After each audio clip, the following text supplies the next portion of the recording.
자, 여러분께 이런 질문 한번 드려보겠습니다. 여러분, 기도는 오래 하는 게 맞을까요? 아니면 제대로 알고 기도하는 게 맞을까요? 너무나 당연한 질문이겠지만, 우리 교회 성도님께는 당연한 질문이겠지만, 다시 한 번 더 여러분 스스로 한번 잘 질문해 보시기 바랍니다. 기도는 오래 해야 하는가? 아니면 제대로 알고 해야 하는가? 우리는 여기에 대해서 답을 알고 있습니다. 후자가 맞죠. 기도는 오래 하기보다는, 지속적으로 오래 하기보다는, 제가 오래 하지 말라는 얘기가 아닙니다. 오래 하더라도 오래 하기보다는 성경을 제대로 알아야 돼요. 여기 있는 말씀을 제대로 알고 기도하는 것이 너무나도 중요합니다. 근데 여러분, 오늘날 우리 한국교회는 거꾸로 되어 있어요. 성경을 오래 보는 것이 아니라, 성경을 자세히 보고 연구하는 것이 아니라 그저 주구장창 기도만 오래 하는 성도들이 꽤 많이 있음을 보게 됩니다. 성경을 제대로 알기 위해서 노력해야 되고, 이 성경을 우리의 주된 하나님의 말씀으로, 하나님의 음성으로 성경 속에서 하나님과 대화를 하며 말씀을 묵상하며 연구해야 되는데, 그것은 뒷전으로 하고 그저 기도만 주구장창 하고 있는 오늘날 우리들의 모습. 예수님께서 가르쳐 주신 주기도문에 보면 이런 말씀이 있습니다. 마태복음 6장 10절 같이 한번 읽어볼까요? 자, 예전에도 주기도문 강의하면서 설명드렸지만 한 번 더 짚어드릴게요. 같이 읽어보겠습니다. 시작. 나라가 임하시오며 뜻이 하늘에서 이루어진 것 같이 땅에서도 이루어지이다. 예수님께서 주기도문 이렇게 기도하라, 이런 식으로, 이거 암송해서 기도하라는 게 아니라고 말씀드렸죠. 이런 폼, 이런 방법으로 기도하라는 것입니다. 근데 그 중심의 핵심이 된 게 뭐냐면, 나라가 임하시는데, 그 나라는 뭐냐면 뜻이 하늘에서 어떻게 된 것 같이 이루어져 있다라는 거예요. 이게 키포인트입니다. 하나님의 뜻은 이미 하늘에서 뭐 되어 있어요? 이루어져 있다는 것입니다. 그 하나님의 이루어진 뜻을 이 땅에서 우리가 이루어지게 해주세요 라고 그렇게 기도하는 게 기도예요. 그러니까 여러분, 기도라는 것은 이미 하늘에서 이루어진 뜻을 확인하는 게 너무 중요해요. 하나님 뜻이 뭔지도 모르고, 이 말씀 속에서 하나님 뜻이 뭔지도 모르고 그저 내 소원과 내 바람과 내 원함을 놓고 주구장창 하나님 이거 주세요, 이거 주세요 이렇게 기도하는 것, 뭐가 됩니까? 기도가 아닐 수 있는 거예요. 잘못 기도할 수 있는 거라는 거죠. 그리고 이 말씀 가운데에서 6장 10절에 이루어지이다라는 이 말이, 자, 그때도 설명드렸지만 헬라어로 이게 기노마이란 말입니다. 생겨나다, 완성되다, 발생되다, 이루어지다, 그런 말인데, 이게 헬라어의 독특한 문법으로 제가 설명드렸잖아요. 이게 수동태 디포넌트라고요. 이게 뭐냐면 헬라어에만 있는 문법적 용어인데 형태는 수동이에요. 수동으로 이렇게 되어지는 것입니다. 그런데 그 안에 있는 의미는 능동으로 나오는 거예요. 그러니까 여러분, 하나님의 뜻이라는 것은 이미 하늘의 뜻이라는 것은 이미 하늘에 하나님께서 수동으로 만들어 놓고 이루어 놓으신 거예요. 그런데 그 이루어진 수동인 하나님의 뜻이 이 땅 가운데에서 이루어져 가는 겁니다. 능동적으로 시간 속에서 이루어지고 성취되어 가는 거예요. 그래서 이 이루어진 뜻이 이 땅에서 이루어져 가도록 우리가 이 속에서 뭐 해야 돼요? 저와 여러분 뭐 해야 돼요? 기도하는 거예요. 기도는 그런 거예요, 여러분. 저와 여러분이 기도하지 않아도 여러분 이루어집니다. 하나님의 뜻은 이루어질까요? 이루어지지 않을까요? 반드시 이루어져요.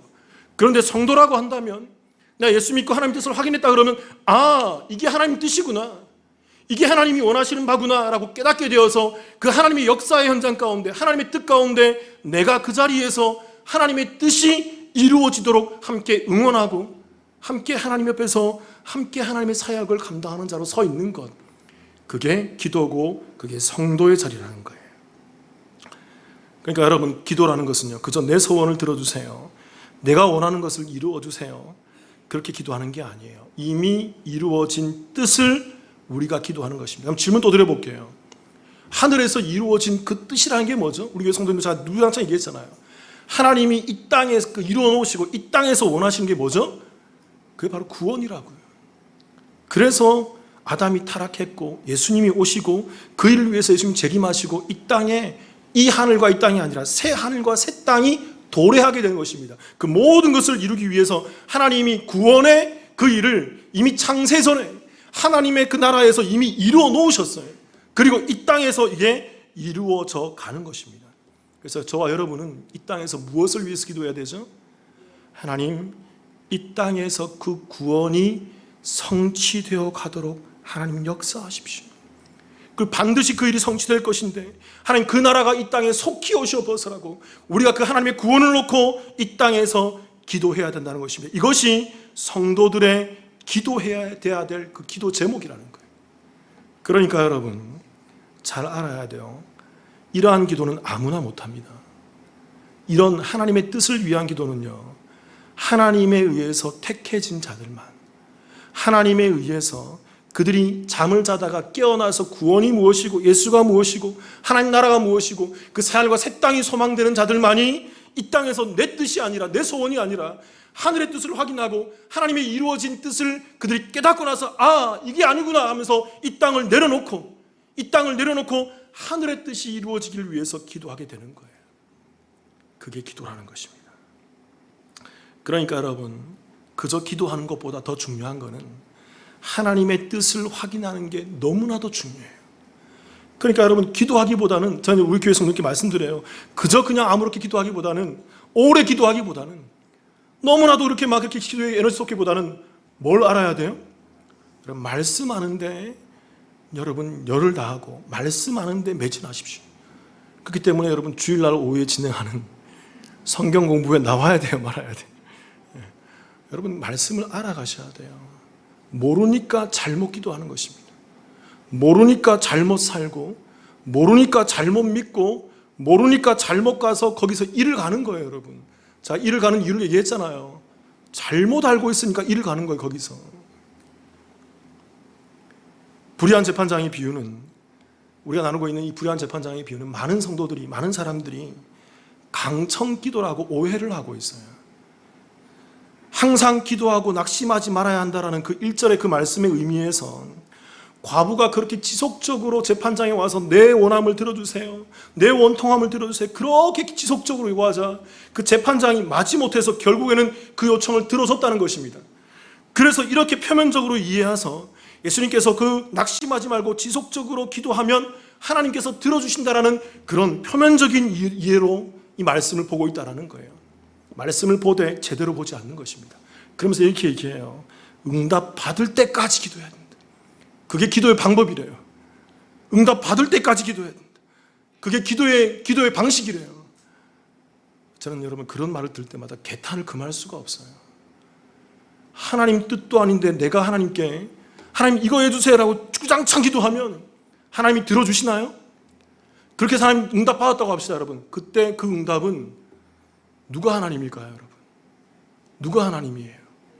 하나님 뜻도 아닌데 내가 요구해서 하나님께 응답을 받아냈어. 누가 하나님이죠?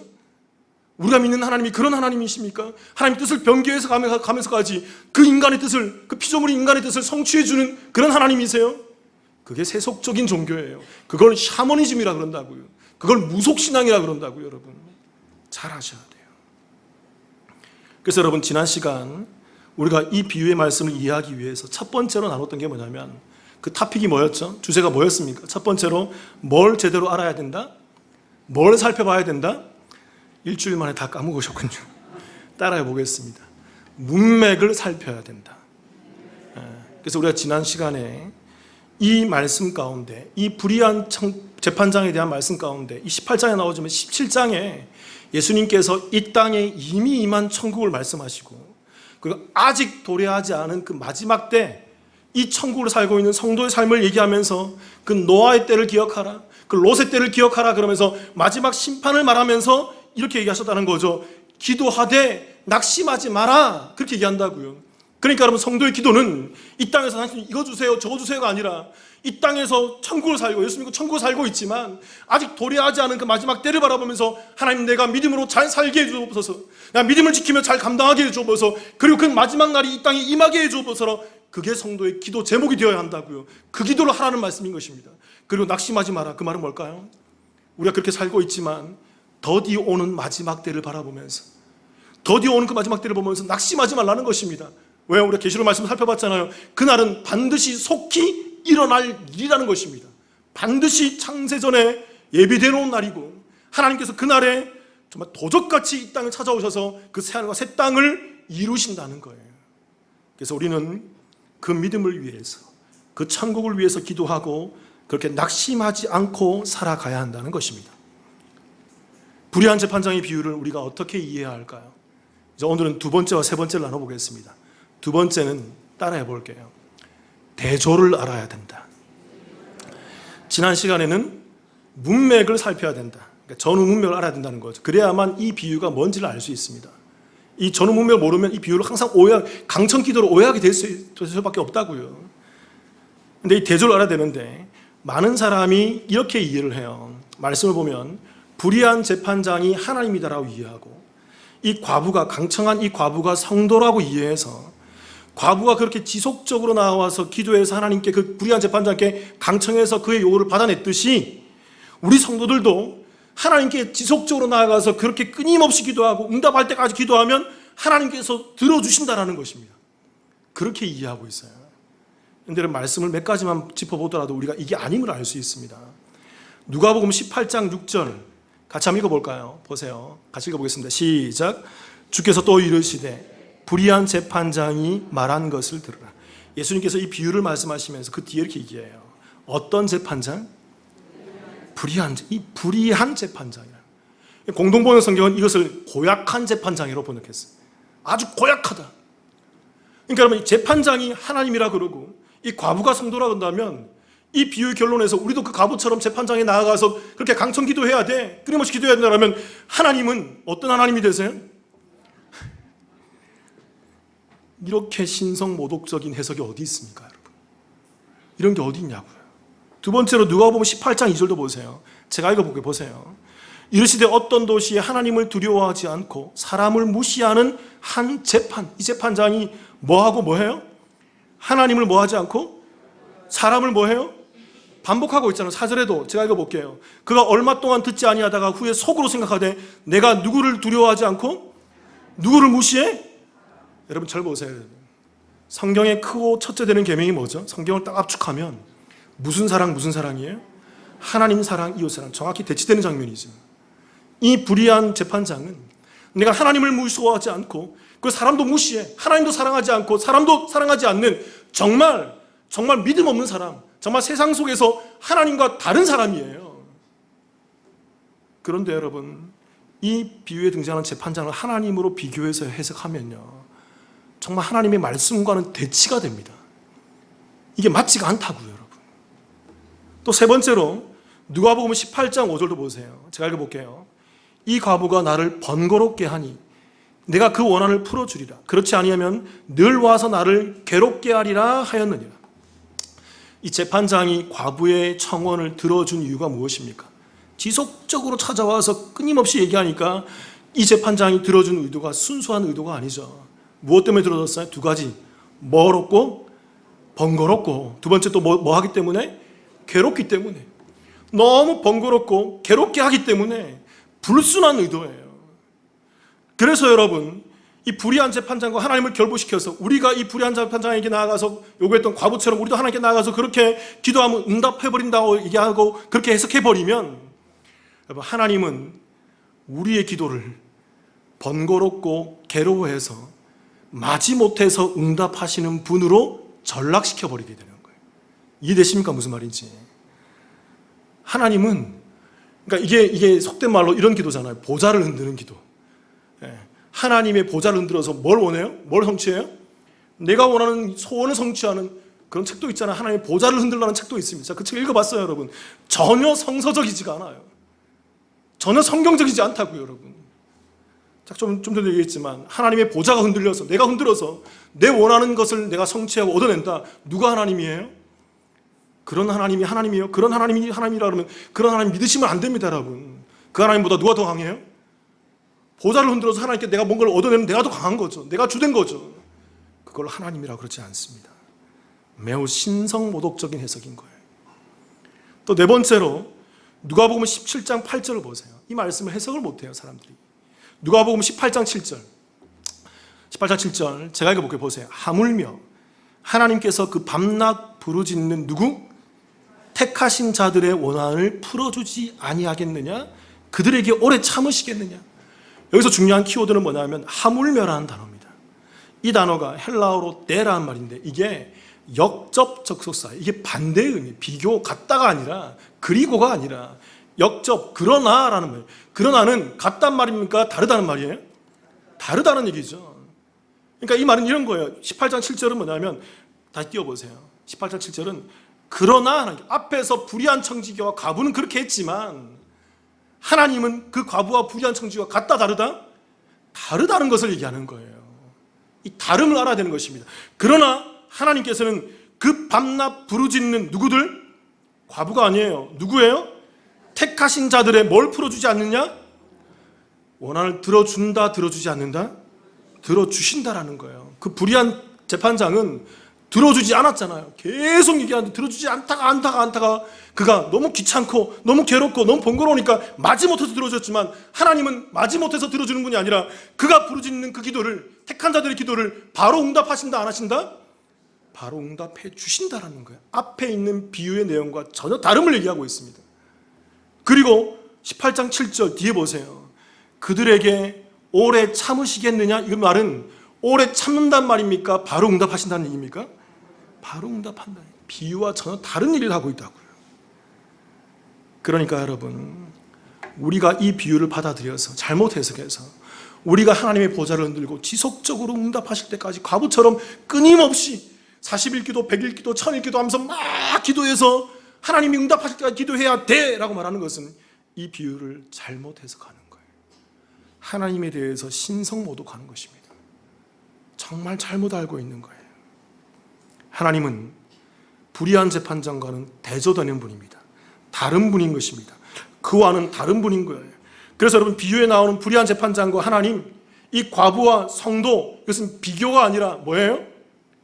비교가 아니라 뭐예요? 오늘 두 번째 토픽 뭐죠? 대조인 거예요. 같은 모습이 아니라 전혀 다른 모습인 것입니다. 그렇게 우리는 이 비유를 불의한 재판장에게 강청 기도한 과부처럼 끈질기게 기도해야 된다가 아니라 그렇게 이해하면 성경을 모르는 거예요. 잘못 보는 거예요. 이 비유의 의미는 하나님은 그런 불의한 재판장이 아니시다는 것입니다. 그렇기 때문에 우리 성도는 과부처럼 그렇게 기도할 필요가 없다는 거예요, 여러분. 이게 정확한 이 비유의 해석인 것입니다. 하나만 더 볼게요. 누가복음 18장 8절 같이 한번 읽어볼까요? 시작. 내가 너희에게 이르노니 속히 그 원한을 풀어주시리라. 그러나 인자가 올 때에 세상에서 믿음을 보겠느냐 하신다. 불의한 재판장은 속히 그 원한을 풀어줬어요? 풀어주지 않았어요? 속히 하지 않았다고요. 미루다가 번거롭고 귀찮아지니까 마지못해서 하지만 하나님은 어떤 하나님이시다? 속히 그 원한을 어떻게 하신다? 풀어주시는 하나님이라는 것입니다. 전혀 다른 하나님을 얘기하고 있다고요. 그러니까 여러분 잘 알아야 됩니다. 한번 따라해 볼게요. 보좌를 흔드는 강청 기도는 없다. 우리 교회 성도님들은 이제 분별하시기 바랍니다. 하나님의 보좌를 흔드는 강청 기도는요, 이건 샤머니즘이에요. 이건 무속이에요. 성경에 그런 걸 말하지 않아요. 그렇게 해서 내 뜻이나 성취하고 내 원하는 소원이나 이루어지게 해달라는 그런 기도, 그게 오늘날 한국 기독교를 무너뜨리고 있어요. 잘못 가고 있다고요. 하나님을 한낱 인간의 소원이나 인간의 바램이나 인간의 원한을 듣고 응답하시는 분으로 전락시켜서는 안 되는 것입니다. 우리가 믿는 하나님 그런 분 아니세요, 여러분. 이 불의한 재판장의 비유를 어떻게 이해해야 할까요? 세 번째는 이것입니다. 택하신 자들의 원한을 알아야 된다. 과부가 아니라 비유에 나와 있는 말씀처럼 택하신 자들의 원한, 이 택하신 자의 원한이 뭔지를 알아야 돼요. 그래야만 우리가 어떻게 기도해야 되는지를 안다고요. 비유에 보면요, 이 과부가 원한이 있다고 얘기하고 있습니다. 그런데 질문 드려볼게요, 여러분. 이 비유 속에서 과부가 갖고 있었던 원한이 뭐죠? 아시는 분 있으세요? 그저 원한이라고 얘기하고 있지만 이 원한이 무엇인지는 아무런 설명이 없어요. 그냥 과부는 원한만 가지고 있었고 지속적으로 재판장에 나가서 원한을 풀어달라고 계속 요구했다는 것입니다. 그래서 이 재판장이 번거롭고 귀찮고 괴로워서 그 원한을 마지못해서 들어주었다는 것입니다. 이게 비유의 내용이에요. 그리고 예수님께서는 다음에 이런 말씀을 하십니다. 18장 7절 제가 읽어볼게요. 하나님께서 하물며 하나님께서 그러나 하나님께서 그 밤낮 부르짖는 누구들의 원한을? 택자들, 택하신 자들의 원한을 풀어주지 아니하시겠느냐? 그들에게 오래 참으시겠느냐? 그러니까 잘 아셔야 돼요. 우리가 여기서 알아야 되는 게 뭐냐면 과부와 같은 원한이 아니에요. 그렇게 이해해서는 안 되는 거예요. 택하신 자들의 원한인 것입니다. 속된 말로 택자들의 원한인 거예요. 그럼 질문 드려볼게요, 여러분. 또다시 이 택하신 자들이 가지고 있는 원한이 뭘까요? 성경이 말하는 택자들의 원한, 저와 여러분이 하나님 택자들이잖아요. 저와 여러분이 품어야 되는 원한이 있다고요, 여러분. 저와 여러분이 이 땅 가운데서 이미 시작했지만 아직 도래하지 않은 이 천국의 시대를 살면서 우리가 이 땅에서 정말 놓치지 말고 지속적으로 하나님께 간청하며 품어야 될 그 원한이 있어요. 그게 뭘까요? 설명드릴게요, 여러분. 여러분, 택자들이라는 것은 먼저 에베소서에 보면 또 성경 여러 구절에 보면 창세전에 이미 택자들을 택해 놓으셨다고 얘기하고 있습니다. 그러니까 여러분 잘 알아야 될 게 저와 여러분은 저는 1972년 6월 2일에 태어난 게 아니고요. 그때 딱 생겨난 게 아니라 이미 창세전, 영원이라 그러죠. 그 영원 속에서 시간 이전, 영원 속에 저는 이미 하나님의 창조와 계획 속에 있었던 사람이에요. 저와 여러분이 택자라고 한다면 저와 여러분은 이미 하나님께서 그 창세전에 이미 그들을 택해 놓으시고 그들을 품고 계셨다고요. 그래서 그들이 이 시간 속에서 72년 6월 2일 날 딱 태어나고 그리고 그들이 살아가면서 어느 날 중생의 경험을 하는 것입니다. 하나님이 충구나 일어나 그러면서 그때 딱 깨어져서 아, 하나님 계시군요. 예수님 계시군요. 이 땅이 전부가 아니군요. 새하늘과 새 땅이 있군요. 그 구원을 바라보면서 이 땅을 살아가기 시작한다는 것이죠. 그게 택자들의 모습인 거예요. 그래서 그들은 이 땅에서 예수님을 제대로 믿게 되어서 하나님의 뜻을 알고 그 뜻대로 살아가는 자들이 되는 것입니다. 그런데 여러분, 그들이 이 땅에서 택자로 살아가면서 품게 되는 원한이 있어요. 아주 모진 원한이 있어요. 여러분, 우린 여기서 다시 비유의 처음으로 돌아가야 됩니다.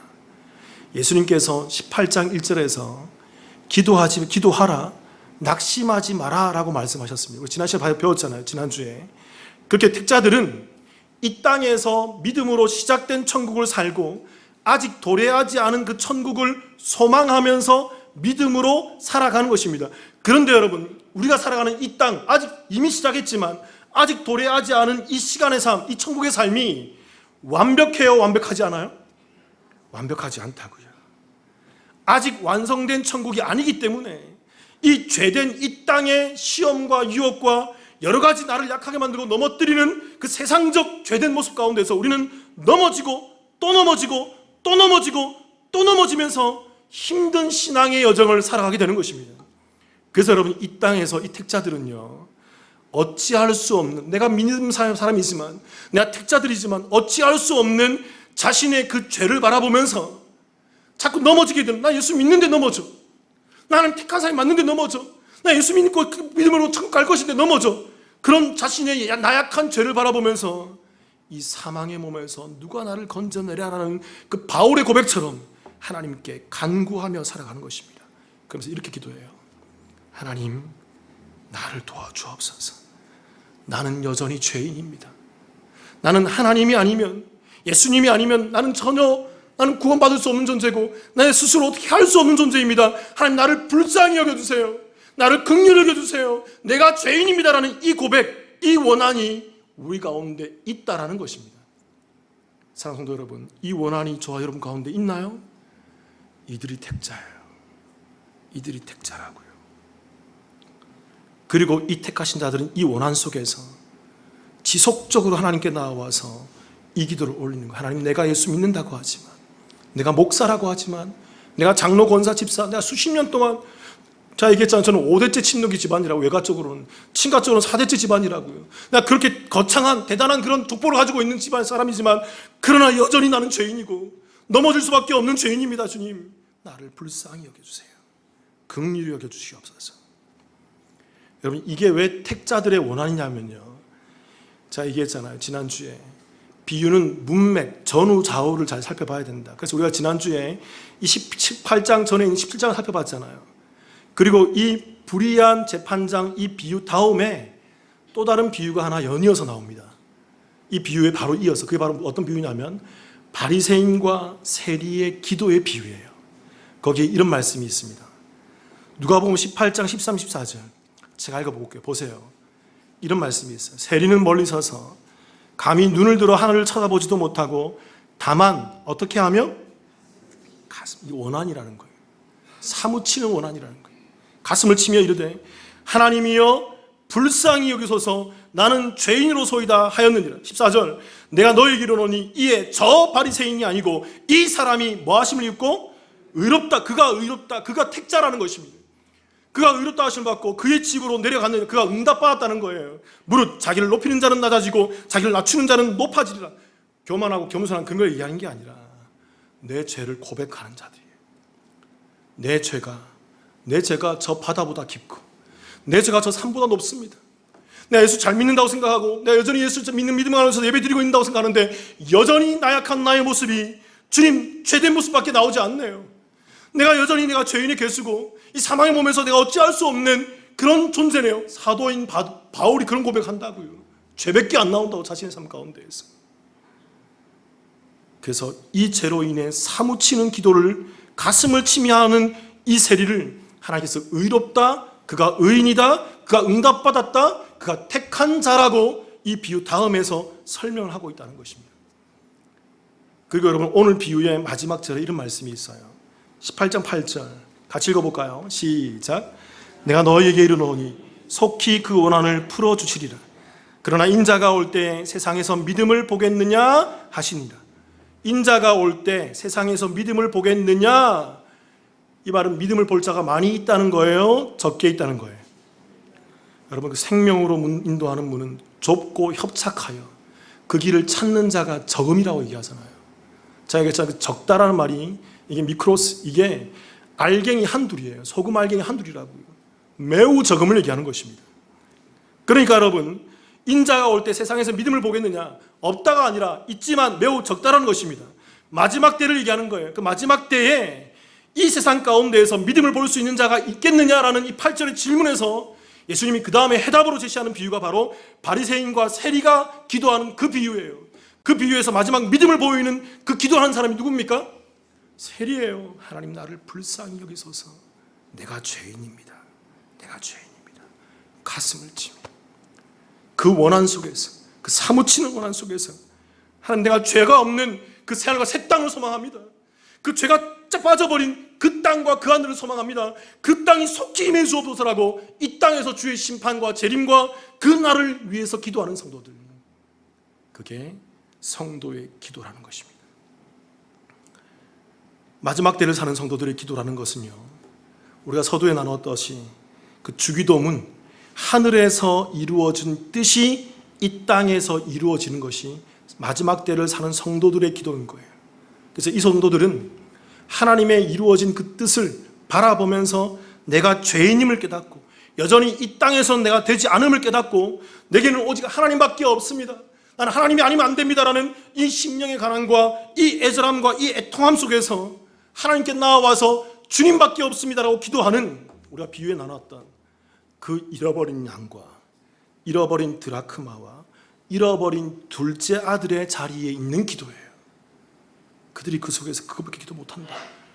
우리가 거지 나사로 비유해서 얘기했던 그 푸토코스, 영적 파산, 완전히 파산하여서 하나님이 아니면 도와줄 수가 없는 자, 그게 바로 나자로, 하나님의 도움을 구하는 그 이름에 그것이 들어가 있다고. 그래서 여러분 나사로가 천국 간 거라고요. 푸토코스 완전히 파산해서 내가 도저히 하나님 아니면 구원받을 수 없습니다라는 그 고백이 그의 이름 속에 들어가 있는 거라고요. 그걸 예표로, 그걸 비유로 말씀하시는 거라고요. 이 마지막 때에 성도의 믿음과 소원과 원한이 뭘까요, 여러분? 되지 않는 나의 이 알량한 모습을 바라보면서 나의 죄를 직시하는 것입니다. 여전히 내가 목사라고, 장로라고, 권사라고, 집사라고, 여러분 내 안에서는 의로움이 절대 나오지 않아요. 수십 년, 수백 년 생활해 보세요. 절대 의롭지 않습니다. 오직 나를 찾아오시는 누구? 예수 그리스도에 의해서 내게 믿음이 덧입혀지는 거예요. 덧입혀. 그 사도 바울이 우리가 그리스도로 옷 입자라고 얘기해요. 예수가 대자가 아니라 그리스도로 옷 입자라고 얘기한다고요. 예수로 옷 입은 자들, 그 덮임을 당한 자들이, 그들이 예수에 의해서 그 죄가 사함을 입게 되고 긍휼함을 입게 되는 것입니다.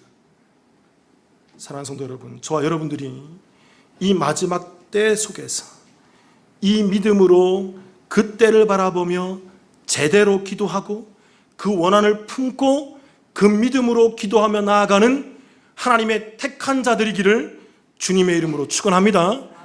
같이 한번 기도하시겠습니다.